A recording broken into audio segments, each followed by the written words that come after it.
रात के तकरीबन 10 बजे का वक्त होगा जब इस गांव के सुनसान बस स्टॉप पर वो उतरा। भरी बस से यहाँ उतरने वाला वो इकलौता ही था। गाड़ी से उसे उतार कर गाड़ी आगे बढ़ गई तो उसने आसपास नज़रें दौड़ाई। जहाँ तक नज़रें काम कर रही थी वहाँ सिर्फ खेत और इक्का दुक्का पेड़ ही नज़र आ रहे थे। हालांकि गर्मियों का मौसम था मगर फिर भी दूर दूर तक कोई जीव नज़र नहीं आ रहा था। जबकि आमतौर पर सर्दियों की तुलना में गर्मियों की रातों में लोग अक्सर आते जाते रहते, मगर यहाँ ऐसा लग रहा था जैसे इंसान रहते ही नहीं हैं। उसे बताया गया था कि रात 8 बजे तक यहाँ तांगा मिल सकता है, इसलिए वो 8 बजे से पहले पहुँचने की कोशिश करे, वरना उसे 7 किलोमीटर की यात्रा पैदल ही तय करनी होगी। मोबाइल का भी उस वक्त आविष्कार नहीं हुआ था, वरना वो कॉल करके अपने किसी कज़न को बुला लेता। उसने जेब से सिगरेट निकालकर सुलगाई और एक लंबा कश खींचकर चल पड़ा। सामान के तनाम पर उसके पास सिर्फ एक छोटा सा बैग था जिसमें एक मिठाई का डिब्बा समेत उसके 3-4 सूट थे। छोटी-मोटी दूसरी चीज़ें भी थीं जो उसके घरवालों ने उसकी बुआ के लिए दी थीं। वो 15-20 साल पहले यहाँ पर एक बार आया था। वो सुबह निकला तो जल्दी ही था, मगर एक तो यात्रा लंबी थी और दूसरा गाड़ी ख़राब हो गई थी, इसलिए रात हो गई। शहर से यहाँ तक बस 2 ही गाड़ियाँ आती थी, जिनमें से एक तो पहले ही चली गई थी और दूसरी शाम 6 बजे निकलती थी। उसे शाम वाली गाड़ी मिली थी जो रास्ते में ख़राब हो गई। मैकेनिक शहर से लाना पड़ा, जिसकी वजह से बहुत वक्त बर्बाद हुआ। और फिर ऐसा कोई साधन भी नहीं था कि जिस पर बैठकर वो यहाँ तक पहुँच सकता, इसलिए सिवाय इंतज़ार के और कोई चारा नहीं था। बैग कंधे पर लटकाए सिगरेट के कश लगाता वो धीरे धीरे चल रहा था। वो जानता था कि 7 किलोमीटर की यात्रा उसे पैदल ही तय करनी होगी, क्योंकि जिस तरह का ये इलाका था शायद ही उसे यहाँ इस वक्त कोई सवारी मिलती जो उसे उसकी मंजिल तक पहुँचा देती। 2 किलोमीटर चलने के बाद छोटा सा एक गाँव आया था, मगर ये उसकी मंजिल नहीं थी। उसे अभी 5 किलोमीटर और चलना था, और ये सोच कर ही उसकी जान निकली जा रही थी, और वो पैदल ही था। गांव में फिरने वाला आवारा कुत्तों से बचने के लिए उसने गांव के अंदर से गुजरने के बजाय शहर वाले रास्ते को सही समझा।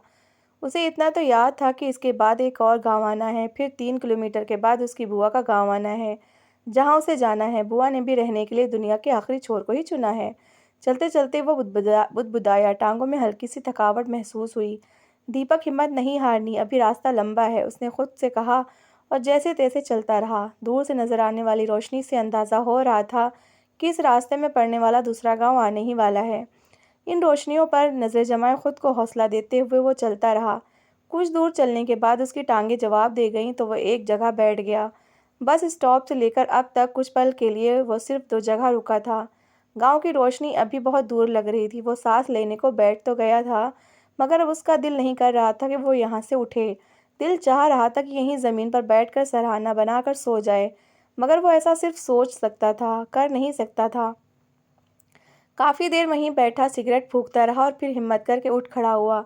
चलना तो था ही, तभी रास्ता कट सकता था। अभी वो कुछ कदम ही चला था कि अपनी दाईं तरफ से उसे किसी चीज़ की भागने की आवाज़ आई। वो ठिठक कर रुका और आंखें फाड़कर उसकी तरफ देखने लगा। दिल की धड़कनें बहुत बहुत बढ़ गई थीं। अंधेरी रात थी, उसे कुछ कदम आगे का भी कुछ नज़र नहीं आ रहा था। कोई गीदड़ या कुत्ता होगा, उसने खुद को तसल्ली दी और एक बार फिर चल पड़ा। धड़कन अभी भी नॉर्मल नहीं हुई थी। इंसान को मुसीबत में हमेशा ईश्वर याद आता है, और इंसान ऐसा खुदगर्ज है कि परमात्मा को सिर्फ मुसीबत में ही याद करता है।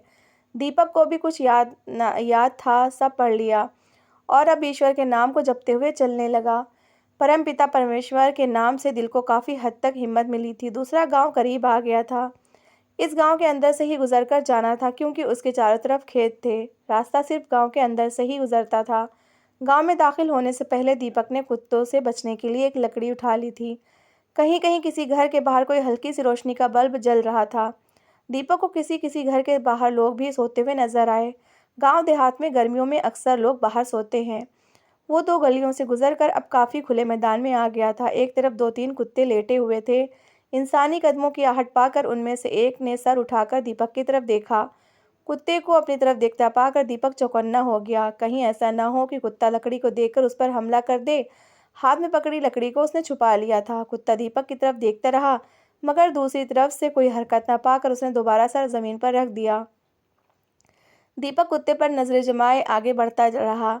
कुछ दूर जाकर उसे तसल्ली हो गई, उसकी मंजिल अभी भी तकरीबन 2-2.5 किलोमीटर दूर थी। हालांकि अब उसकी टांगें जवाब दे चुकी थी, मगर मसला ये था कि यहाँ उसका कोई जानने वाला नहीं था जिसके पास वो रात गुजार सकता। हिम्मत करो दीपक, मंजिल करीब है, उसने खुद से कहा और उठ खड़ा हुआ। ऐन उसी समय मकान का पुराना सा दरवाज़ा, टूटा फूटा दरवाज़ा खुला और उसमें से एक जवान लड़की निकलकर धीरे धीरे चलती हुई दीपक के करीब पहुंच गई। आप कौन हैं और रात के इस समय यहाँ क्या कर रहे हैं? लड़की ने करीब आते ही उससे पूछा। 18-19 साल की वो एक खूबसूरत लड़की थी जिसने आम सादा से कपड़े पहन रखे थे। मुझे उस गांव में जाना है, दीपक ने एक हाथ से एक तरफ इशारा करते हुए कहा। ना चाहते हुए भी दीपक की नज़रें उस लड़की के पाँव की तरफ चली गईं। डरो नहीं, मैं चुड़ैल नहीं हूँ, दीपक की नज़रों का मतलब समझते हुए लड़की ने मुस्कुराकर कहा। दीपक शर्मिंदा सा होकर मुस्कुरा दिया। आप कहाँ से आए हैं? लड़की ने दूसरा सवाल किया। दीपक ने अपने शहर का नाम बताया और ये भी कि उस गांव में उसकी बुआ रहती हैं जिनसे वो मिलने यहाँ आया है। वो गाड़ी ख़राब होने की वजह से लेट हो गया। वो लड़की बोली, ओह, उस गांव की लड़कियां हमारे स्कूल में पढ़ती थीं। उनमें से एक लड़की मेरी क्लास फेलो और बहुत अच्छी दोस्त अर्चना भी थी। पता नहीं अब वो कहाँ होगी, कई साल हो गए उसे देखा ही नहीं। लड़की ने अजीब से दुख भरे लहजे में हसरत से कहा।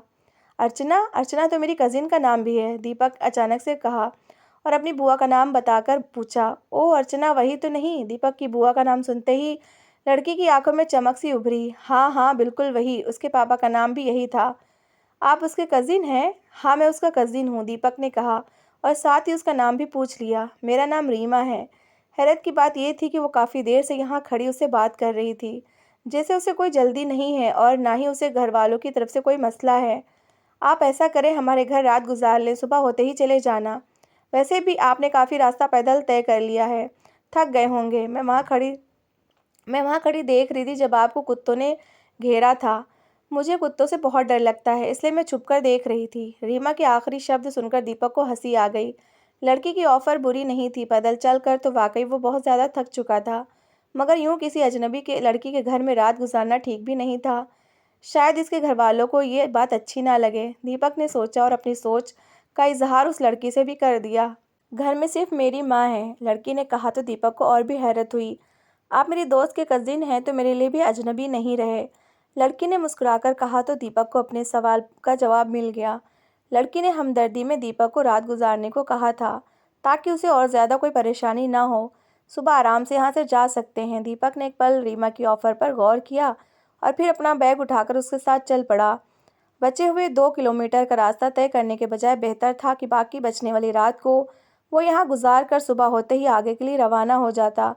घर में दाखिल होते ही दीपक को बड़ी हैरत हुई। एक कमरे के आगे छोटे से आंगन में 2 चारपाइयाँ बिछी हुई थीं। उनमें से एक पर कोई चादर ओढ़े सो रहा था, जबकि दूसरी खाली थी, जो शायद रीमा की थी। दीपक को हैरत इस बात पर हुई कि घर बिल्कुल भी साफ सुथरा नहीं था। ऐसा लगता था जैसे ही यहाँ पर एक लंबे समय से कोई रहता ही नहीं है। इकलौते कमरे का दरवाज़ा भी गायब था। आप इस पर लेट जाएं, रीमा ने एक तरफ पड़ी चारपाई की तरफ इशारा करते हुए दीपक से कहा। दीपक को लगा कि घर में ये दोनों ही रहती हैं और शायद इनका कोई सहारा भी नहीं है, इसलिए गरीबी की वजह से घर का ये हाल है। बिना कोई सवाल किए अपना बैग ज़मीन पर रखा और चारपाई के ऊपर लेट गया। आपको भूख तो नहीं लगी?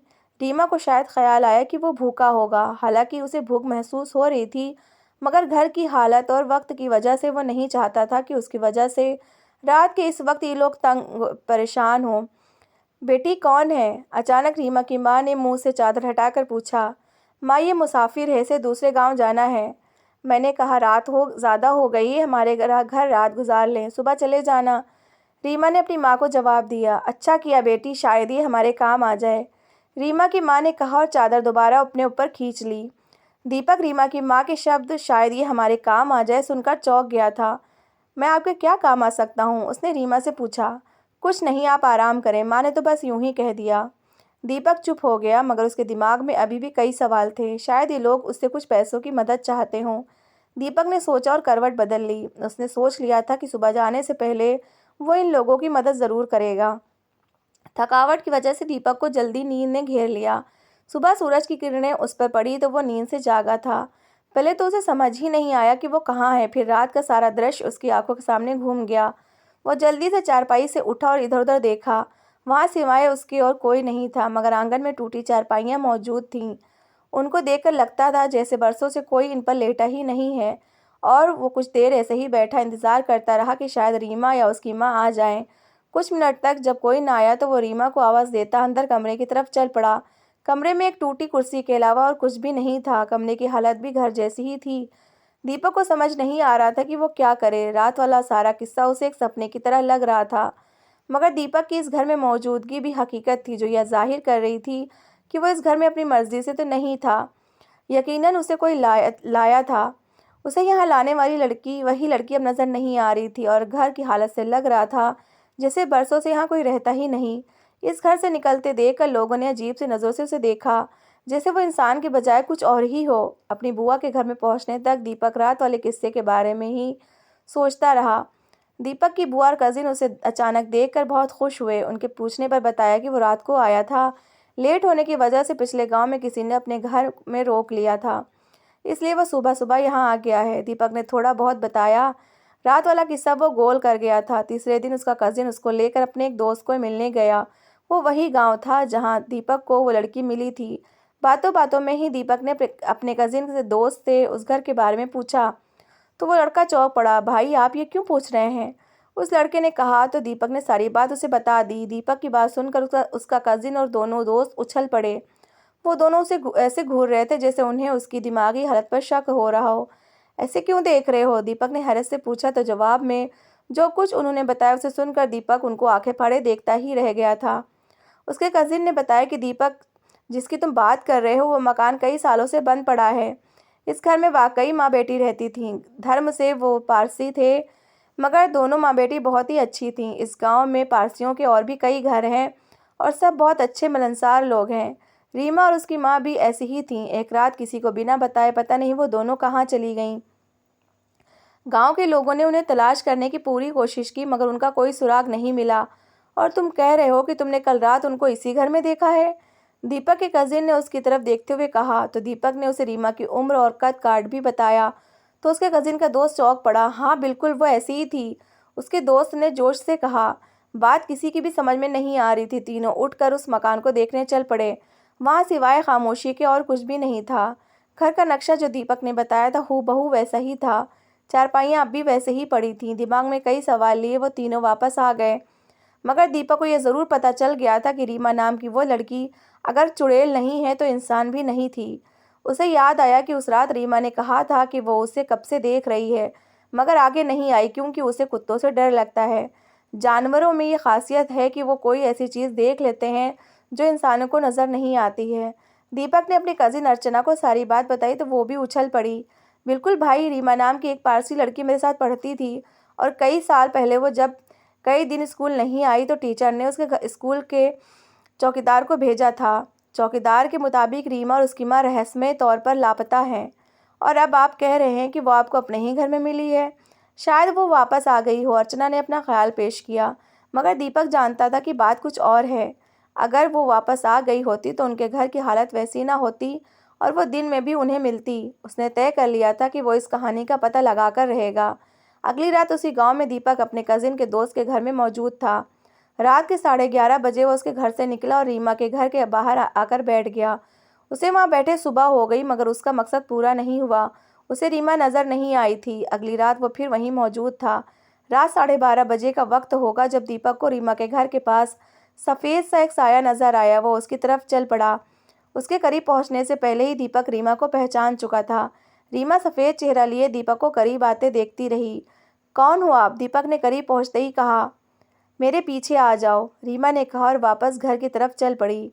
दीपक ने एक पल सोचा और फिर रीमा के पीछे चल पड़ा। दीपक रीमा के पीछे घर में दाखिल हुआ तो चौंक पड़ा। बिल्कुल उसी रात की तरह आज भी चारपाई पर एक वजूद चादर ओढ़े सो रहा था।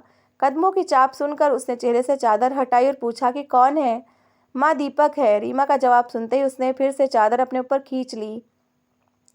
रीमा ने उसे इशारा किया और कमरे के अंदर चली गई। दीपक भी हैरान था और उसके पीछे कमरे में दाखिल हो गया। रीमा कमरे के बीच में खड़ी ज़मीन को घूर रही थी। हम कई साल से यहाँ हैं। रीमा ने फर्श की तरफ उंगली से इशारा किया। दीपक को कुछ समझ में नहीं आया था। उसने चौंक कर रीमा को देखा। वो ज़मीन को घूर रही थी। कुछ देर बाद उसने सर उठाकर दीपक को देखा और बताना शुरू किया। कुछ साल पहले एक रात हम माँ बेटी घर में सो रही थी कि अचानक 3 नकाबपोश लड़के दीवार फलांग अंदर आए और हम दोनों माँ बेटी को जागने से पहले ही काबू करके रस्सियों से जकड़ दिया। वो तीनों लड़के इसी गांव के ही रहने वाले थे और चोरी की नीयत से नहीं आए थे। वैसे भी हमारे घर में सिवाय मेरे और कोई कीमती चीज़ नहीं थी और वो मेरे लिए ही आए थे। न जाने कब से वो मुझ पर अपनी राल टपकाए बैठे थे। उन्होंने बारी बारी अपनी हवस मिटाई। इस बीच उनमें से एक के चेहरे से नकाब हट गया। मैंने उसे फौरन पहचान लिया था कि वो गांव के किस घर से है। मैंने सोच लिया था कि सारे गांव के सामने उनको जलील करूंगी और शायद ये बात भी वो जान गए थे। इसलिए उन्होंने मुझे और मेरी माँ को खंजर मार कर कत्ल कर दिया। मेरी माँ की आँख खुली तो वो हमारे कमरे के कच्चे फर्श की मिट्टी बराबर कर रहे थे। एक तरफ मेरी माँ बैठी खामोशी से उन्हें देख रही थी। मैंने अपनी माँ को आवाज़ दी और अब भाग कर उनके करीब पहुंची। हैरत की बात यह थी कि मेरी आवाज़ उन तीनों में से किसी को भी सुनाई नहीं दे रही थी। वो बाहर जाने लगे तो मैंने उनका रास्ता रोकना चाहा, मगर वो ऐसे गुजर गए जैसे मैं उनके सामने थी ही नहीं। मेरा शरीर केवल धुएं की तरह था। उसके बाद आज तक कई लोगों को बताने की कोशिश की, मगर ना किसी को मैं नज़र आती थी और ना ही उनको मेरी आवाज़ सुनाई देती थी। उस रात आपने मुझे देखा तो मुझे बहुत खुशी हुई। आप पहले इंसान थे जिनको मैं नज़र आ रही थी। तो मैंने सोच लिया था कि आपको अपनी सारी कहानी सुनाऊंगी और अगर आप हमारा कुछ कर सकते हैं तो ये आपका हम पर एहसान होगा। वो लोग आज भी इसी गांव में रहते हैं। मैं रोज़ उनको देखती हूँ मगर कुछ नहीं कर सकती। आप मुझसे क्या चाहती हैं? दीपक ने पूछा। आप हमें इंसाफ दिला दें, पुलिस के पास जाएं और उनको सारी कहानी सुनाकर उन लोगों को पकड़वा दें। मैं खुद पुलिस में हूँ। मैंने जैसे ही उस पर यह बात खोली तो रीमा ने बेयकीनी से दीपक को देखा, जैसे उसे दीपक की बात पर यकीन ही ना आया हो। वाकई? रीमा के लहजे में हैरत और खुशी थी। हाँ, मैं पुलिस में हूँ और अच्छी पोस्ट पर हूँ, मगर ये फिर भी मुमकिन नहीं है क्योंकि अदालत सबूत मांगती है और हमारे पास ऐसा कोई सबूत नहीं है जिससे हम साबित कर सकें कि वो तीनों कातिल हैं। और अगर मैं आपकी सुनाई सारी कहानी सुना भी दूँ तो भी कोई यकीन नहीं करेगा, उल्टा मेरा मजाक बनाया जाएगा। दीपक की बातें सुनकर रीमा के चेहरे पर मायूसी फैल गई। मगर मैं एक वादा ज़रूर करता हूँ कि आपको इंसाफ ज़रूर मिलेगा। इसके बाद दीपक जाने के लिए उठ खड़ा हुआ। अगले दिन दीपक यहाँ से वापस चला गया। ठीक 15 दिन बाद एक एक करके वो तीनों लड़के गायब हो गए। उनको बहुत तलाश किया गया मगर वो ना मिले। एक सुबह रीमा के घर के बाहर से तीनों की जली हुई लाशें मिली।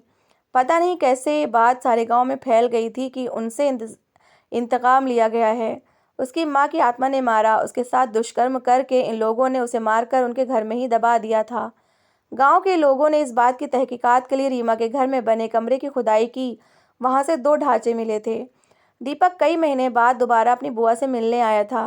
रीमा के घर के सामने से गुजरते हुए अचानक उसकी नज़र उसके घर की तरफ उठ गई, मगर वहाँ कुछ नहीं था और वो जानता था कि रीमा उसे अब कभी नज़र नहीं आएगी क्योंकि उसकी आत्मा इंसाफ के लिए भटकती फिर रही थी और उसे इंसाफ मिल चुका था। दीपक ने अपने साथियों की मदद से उनको अगवा किया और फिर उनको उस रात का सारा किस्सा हूबहू सुनाया तो वो उछल पड़े। वो तो समझ रहे थे कि उनको किसी ने देखा ही नहीं है, मगर वो ये बात भूल गए थे कि जो ज़मीन के अंदर तक का हाल भी जानता है तो वो उनकी इस हरकत से कैसे बेखबर रह सकता था। पीड़ित चाहे कोई भी हो, उस ईश्वर के नज़दीक पीड़ित ही होता है। ये कैसे हो सकता है कि वो इसे इंसाफ न दिलाए? दीपक ने रीमा के कहने पर उनको आग लगाई थी। वो लोग रीमा को नहीं देख सकते थे, इसलिए नहीं जान पाए कि दीपक को किसने बताया। उनके मरते ही रीमा ने दीपक को धन्यवाद कहा और हमेशा के लिए नज़रों से ओझल हो गई। ऊपर वाले ने उस रात शायद इसीलिए गाड़ी खराब होने का बहाना बनाया था कि दीपक लेट हो जाए और रीमा से मिले। कभी कभी जो काम देखने में किसी एक के लिए बुरा होता है, वही काम दूसरे के लिए कितना फ़ायदेमंद होता है, वो ईश्वर ही बेहतर जानता है। बेशक उसके रंग नहीं जानता। इंसान सिर्फ अपना सोचता है और परमात्मा पूरे संसार का। तो दोस्तों, कैसी लगी आपको मेरी कहानी? अगर कहानी अच्छी लगी है तो प्लीज़ इसे लाइक करिएगा, शेयर करिएगा और अपनी राय कमेंट बॉक्स में ज़रूर दीजिएगा। और मेरी अच्छी अच्छी कहानियाँ सुनने के लिए मेरा चैनल सब्सक्राइब करिएगा। Thanks for watching.